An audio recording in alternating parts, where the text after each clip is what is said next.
20 more years to accomplish what my vision for the university is. 20 years? I need at least another 20 years, so that's how I'm praying. In the Bible, there's a story of a guy named Hezekiah who was dying, and he asked God for 15 additional years, and he got it. Well, I'm praying the same prayer with an option to renew. And do you think you'll get it? I don't know.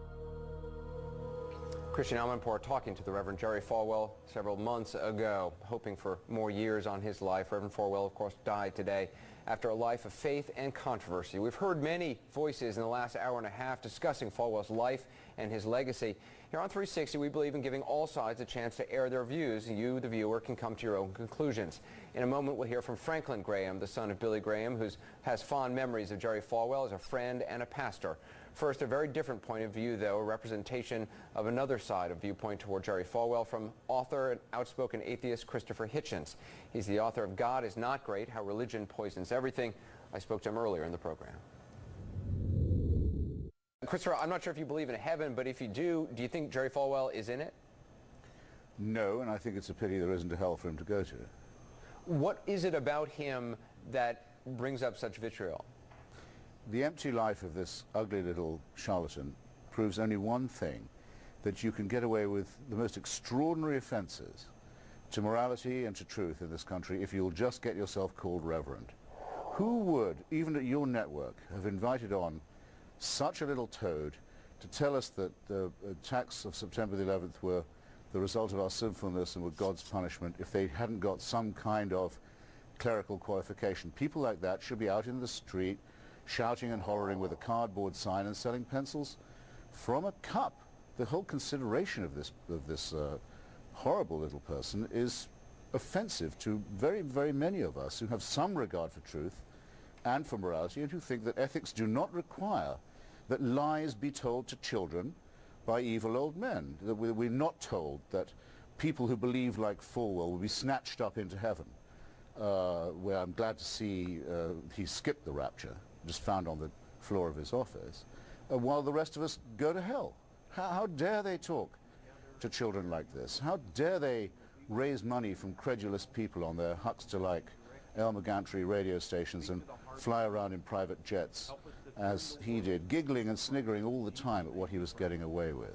Do you get an idea now of what I mean to say? Yeah, no, I think you're making yourself very clear. I mean, how dare he say, for example, that the Antichrist is already present amongst us and is an adult male Jew, while all the time fawning on the worst elements in Israel, with his other hand pumping anti-Semitic innuendos into American politics, along with his friends Robertson and Graham.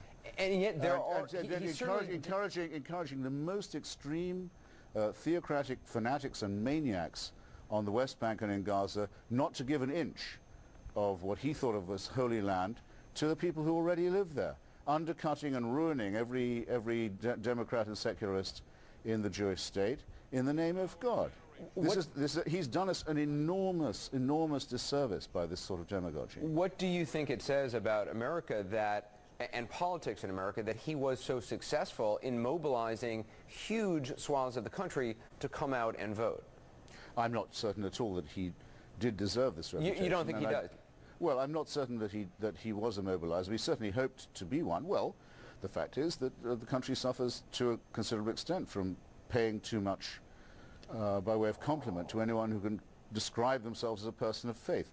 Jimmy Swaggart, Ted Haggard, Chaucerian frauds, people who are simply pickpockets, and frauds who prey on the gullible. Do you believe he believed what he spoke? And the unwary? Of course not. He woke up every morning, as I say, pinching his chubby little flanks and thinking, I've got away with it again. You think it was a complete fraud, really?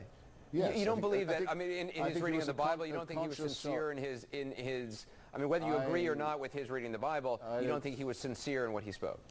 No, I think he was a conscious charlatan and bully and fraud. And I think if he read the Bible at all, and I would doubt that he could actually read any long book at all, that he did so only in the most hucksterish, as we say, Bible-pounding way. I'm going to repeat what I said before about the Israeli question. It's very important. Jerry Falwell kept saying to his own crowd, yeah, you've got to like the Jews because they can make more money in 10 minutes than you can make in a lifetime.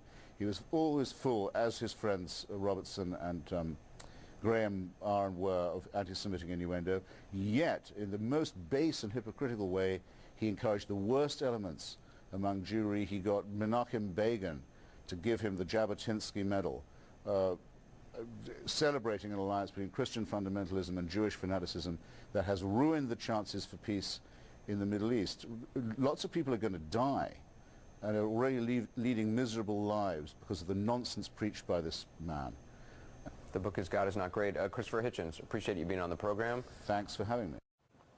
Christopher Hitchens, his comments have provoked a great deal of email, positive and negative, we should say. We'll read some of your comments ahead. On the radar tonight, your reaction to Jerry Falwell's passing and our coverage of it. Some of you taking issue with our interview with outspoken atheist Christopher Hitchens.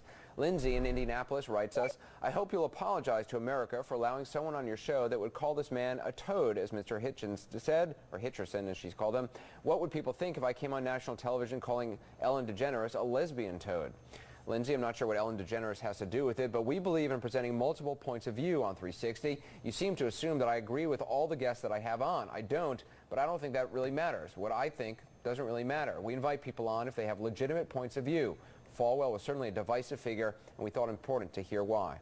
Sue, on the other hand, in San Jose says, thank God AC360 included Mr. Christopher Hitchens on the show tonight. Mr. Hitchens' comments about Falwell were stunning and remarkable and refreshing. Linda in Boulder, Colorado writes, may he rest in peace and people can refrain from disparaging him now that he's passed. His faith was great, even if his social views were misguided. On the other hand, Chaz in Virginia Beach says, I've met Dr. Falwell. He was decent, passionate, and engaging. He had the strongest belief in his convictions of anyone I've seen, and I liked him very much. As always, to weigh in, just go to CNN.com/360blog and follow the links.